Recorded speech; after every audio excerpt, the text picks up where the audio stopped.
Olá e bem-vindos a mais um episódio sobre um potencial multibagger. Faz muito tempo desde que eu fiz um desses episódios porque, bem, realmente leva tempo até encontrarmos alguns potenciais multibaggers. Além disso, aliás, nos outros casos, o desfecho ainda não foi alcançado, então eles continuam sendo, é claro, candidatos potenciais a multibaggers.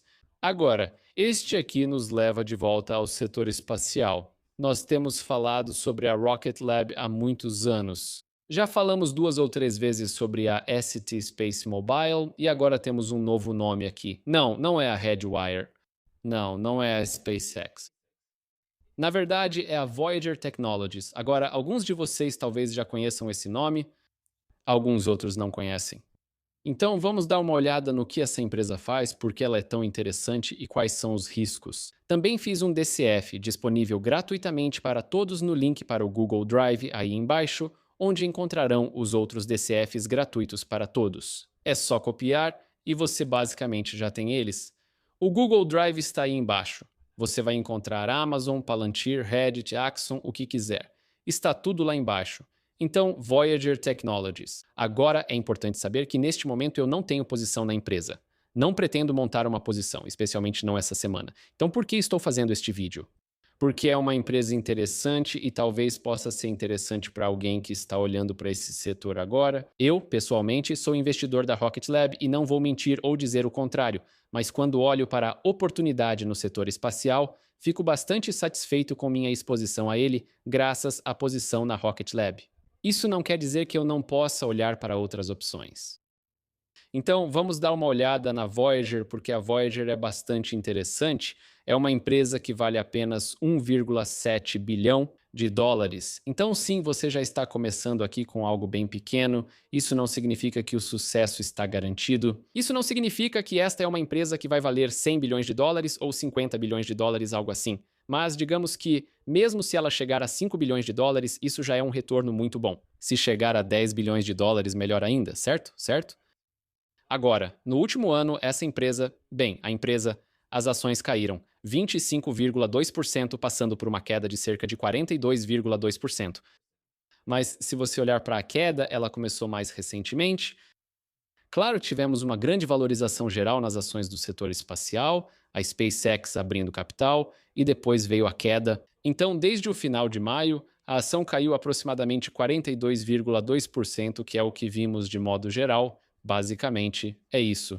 No gráfico semanal, a ação está exatamente na média de 50, o que é bem interessante porque, se conseguir se manter e vermos algum impulso em relação a todas as empresas do setor espacial, podemos ver uma recuperação muito rápida e acentuada. Agora, se olharmos para a Rocket Lab, por exemplo, é a mesma coisa aqui. Do final de maio até agora, a ação caiu cerca de 47%, adivinha só? A ação está pairando em torno da média de 50 aqui no semanal. Se olharmos para a AST, provavelmente é exatamente a mesma coisa, certo?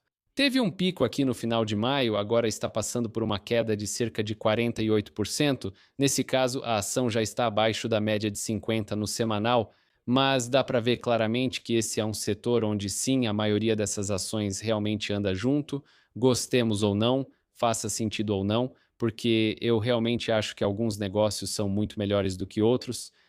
Mas é isso, quando o setor começa a se mover em uma direção, tudo vai junto nessa direção.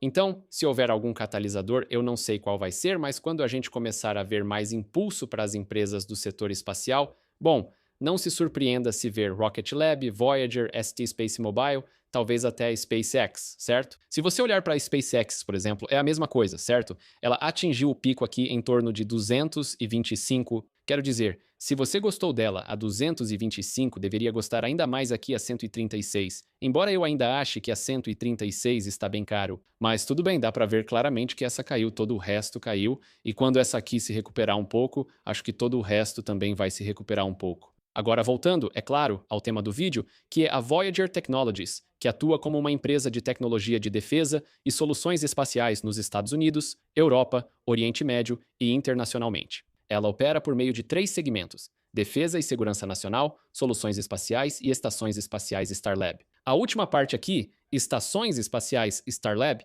é a coisa mais importante porque é aí que vamos analisar o cenário otimista. Essa é basicamente a que bem colocaria essa empresa na categoria de ações que podem se valorizar várias vezes. Se analisarmos os dados financeiros, vemos que é uma empresa de rápido crescimento, mas ainda não gera muito dinheiro. É razoável, razoável. Se observarmos as expectativas dos analistas, vemos que o crescimento dessa empresa acelera no ano fiscal de 26. Então, estamos esperando aqui um crescimento de 44,7% ano a ano, depois um crescimento de 55,1% ano a ano no ano fiscal de 27. Então, novamente, aceleração no crescimento. E então, no ano fiscal de 28, ele dobra. Então, no ano fiscal de 28, os analistas estão projetando que essa empresa gere 755 ou 756 milhões de dólares, sendo que hoje é uma empresa de 1,7 bilhão de dólares. Claro, quando você olha para isso, essa empresa deve lucrar em breve? Bem, o lucro operacional até o ano fiscal de 28 ainda deve ser negativo, mas claro, está seguindo na direção certa. O lucro líquido, mesma história. Então, se olharmos para o fluxo de caixa livre, também está indo na direção certa, mas ainda no ano fiscal de 28 está negativo em 195,9 milhões de dólares. Novamente, é uma ação bastante arriscada, embora, claro, no setor espacial. Como você sabe, às vezes uma aquisição, contratos enormes, coisas assim, podem acelerar o negócio para um patamar mais lucrativo. Se você curte esse tipo de vídeo, deixe seu apoio clicando nos botões. Quer ajudar mais? Veja o link na descrição ou no comentário fixado com as 10 melhores ações para comprar agora. Ou acesse full.com/couchinvestor. Muito obrigado. Ao analisar a Voyager Technologies, focamos em dois motores, o de tecnologia de defesa e o da economia espacial. O motor da tecnologia de defesa é o principal foco atual. No curto prazo, envolve equipamentos militares seguros, eletrônicos de navegação e matérias-primas para motores de foguete. Essa última é especialmente importante. Lembre-se disso. Por que isso importa? Receita garantida graças ao aumento da defesa antimísseis dos Estados Unidos. Como lucram com isso? Contratos de fornecimento de hardware de vários anos com grandes empresas de defesa. Depois, esse motor da economia espacial. Já estamos falando sobre a economia espacial há bastante tempo. Estações terrestres comerciais, computadores orbitais para processamento local e redes de energia lunar. Essa é uma história de final de década e início da próxima década. Anos 2030, início dos anos 2030, desativação da Estação Espacial Internacional. Como eles lucram com isso? Taxas mensais recorrentes como um pedágio, pagas por pesquisadores espaciais e agências. Retomando a defesa, a iniciativa Cúpula Dourada exerce papel fundamental no programa projetado para interceptar ameaças hipersônicas. Depois, sistemas autônomos de manobra, desvio e controle de atitude garantem inteligência de navegação a bordo. E então temos uma parceria entre Android e SBI, desenvolvendo hardware e computação de borda para interceptadores baseados no espaço.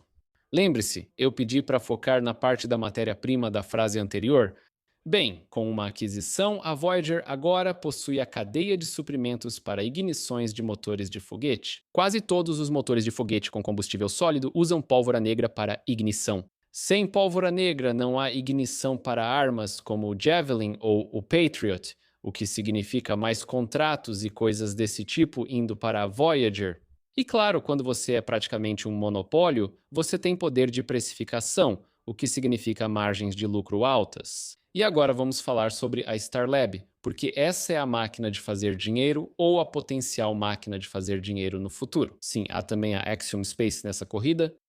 Então, a Estação Espacial Internacional se aposenta de 2030 a 2032, enquanto a Estação Espacial Internacional custou 450 bilhões de dólares, a Starlab está projetada para custar apenas 3 bilhões para ser construída. Ela está programada para ser lançada em 2029 a bordo do gigantesco foguete Starship da SpaceX. E aqui está a parte importante e complexa de tudo isso. Porque se a Starship não puder voar até 2029, então isso será adiado. E se isso for adiado, então, vai custar dinheiro para todo mundo. Você não pode reconhecer receitas. Você passa a entender os riscos desse jogo espacial, né? Não é só enviar algo por UPS e esperar que chegue no dia seguinte. Não, aqui estamos lançando foguetes para o espaço. E então esse foguete no espaço, ou às vezes sim, em órbita baixa da Terra, coisas assim, bem, ele tem algo dentro, seja satélites ou, neste caso, espera-se que lancemos e construamos uma nova estação espacial internacional, mas isso não acontece da noite para o dia. E quando isso acontece, há uma quantidade insana de riscos envolvidos.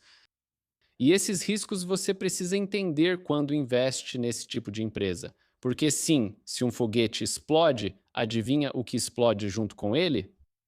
O dinheiro. E diferente do Coringa, não é sobre o dinheiro, é sobre passar a mensagem. Nesse caso, é sobre o dinheiro, é sobre o produto. Agora, como a Starlab ganha dinheiro? Ela é controlada pela Voyager com 67%, com grandes parceiros industriais como Airbus, Mitsubishi, MDA e Palantir, que juntas têm 30,5%. Agora, é importante entender que 100% da receita da Starlab é consolidada diretamente nas demonstrações financeiras da Voyager. A capacidade de lançamento comercial já foi pré-vendida para empresas farmacêuticas e de tecnologia, aparentemente com reservas 130% acima da capacidade. Você tem fluxos de caixa recorrentes? Assinaturas e taxas de aluguel são cobradas de pesquisadores do mundo todo que literalmente não têm para onde ir. É basicamente assim que a Starlab pode potencialmente ganhar dinheiro no futuro. E então temos a Space Micro e a IA embarcada. Então nós temos, é claro, um acordo de parceria com a Palantir. Então a Palantir opera como cérebro inteligente em órbita, possuindo 1% da Starlab para rodar modelagem de IA. Depois há a computação de borda soberana, que analisa dados brutos de satélite no espaço, ao invés de enviá-los antes para a Terra. Ou seja, transmite respostas prontas aos clientes em vez de arquivos pesados e lentos.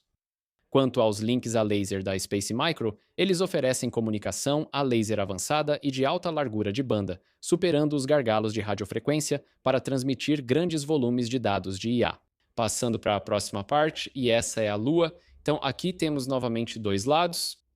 Eles compraram recentemente a Astrobotic, desenvolvedora de módulos de pouso lunares para logística lunar, uma grande carteira de pedidos da NASA. Pousadores especializados têm mais de 620 milhões de dólares em cargas úteis já contratadas a caminho do Polo Sul da Lua. Quanto à segunda parte, sim, pode parecer um pouco improvável.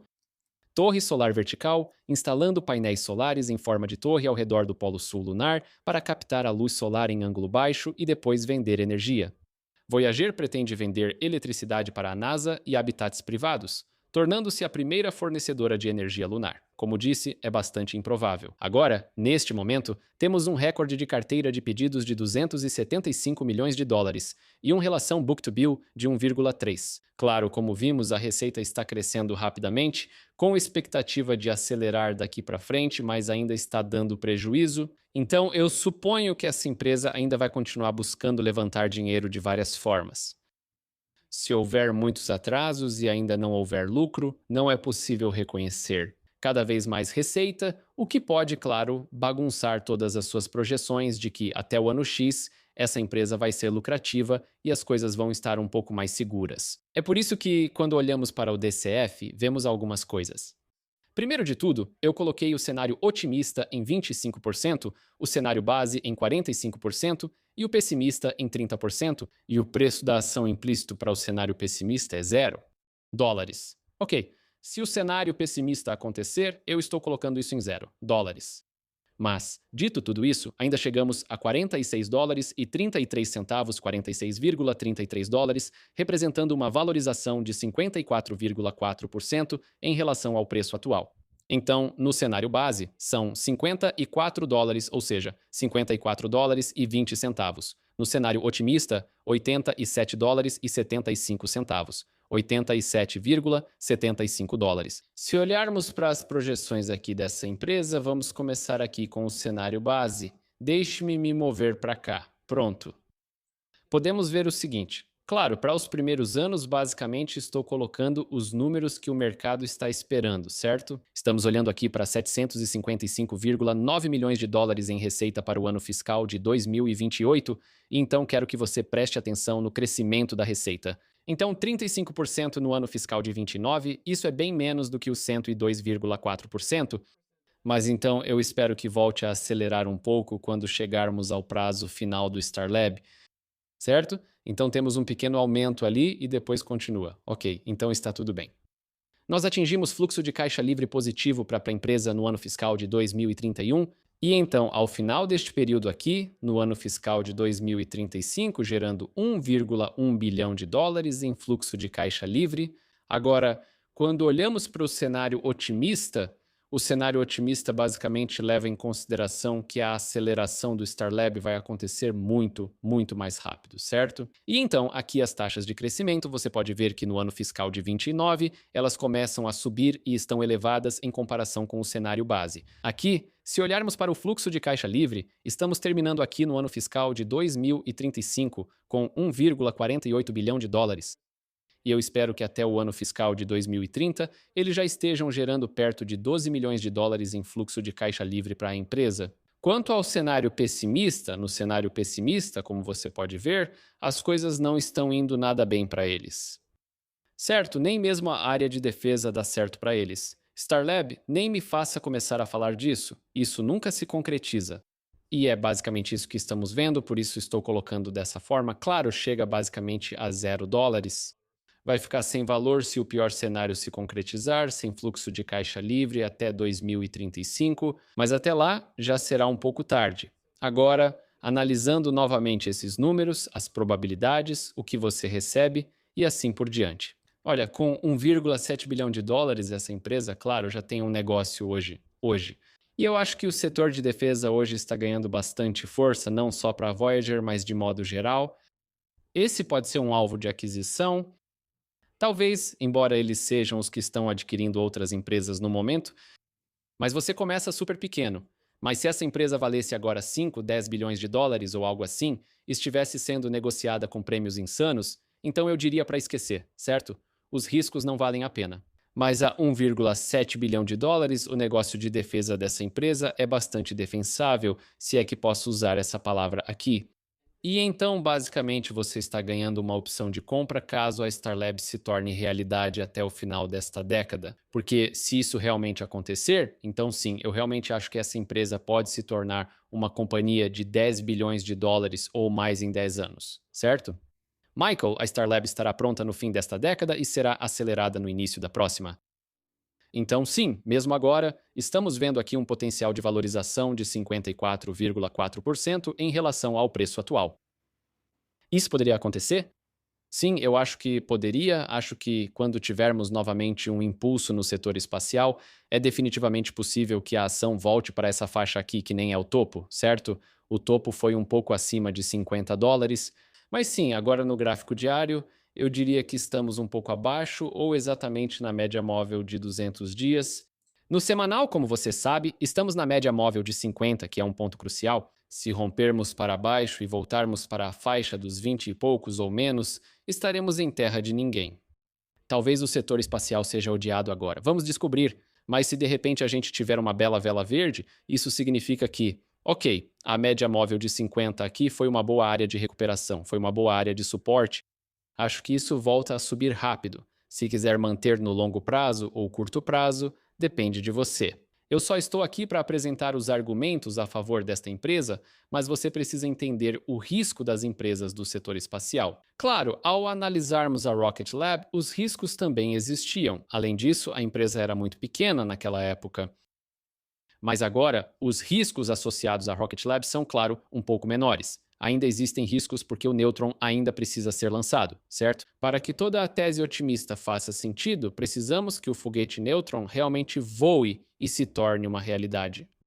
Então, mesmo eu sendo um grande otimista em relação à Rocket Lab, ainda entendo que o Neutron precisa acontecer. No geral, é isso no vídeo de hoje. Me diga o que acha da Voyager. Me avise se você tiver outras possíveis ações com potencial de multiplicar várias vezes que eu deva pesquisar. Talvez você já tenha Voyager. Me diga se eu deixei passar alguma coisa. Também um agradecimento especial aqui para a Weldmatica pela pesquisa incrível sobre essa empresa. O link para o X e o Substack dele também vai estar aqui embaixo. Então é isso. Muito obrigado a todos por assistirem. Vejo vocês no próximo vídeo. Tchau!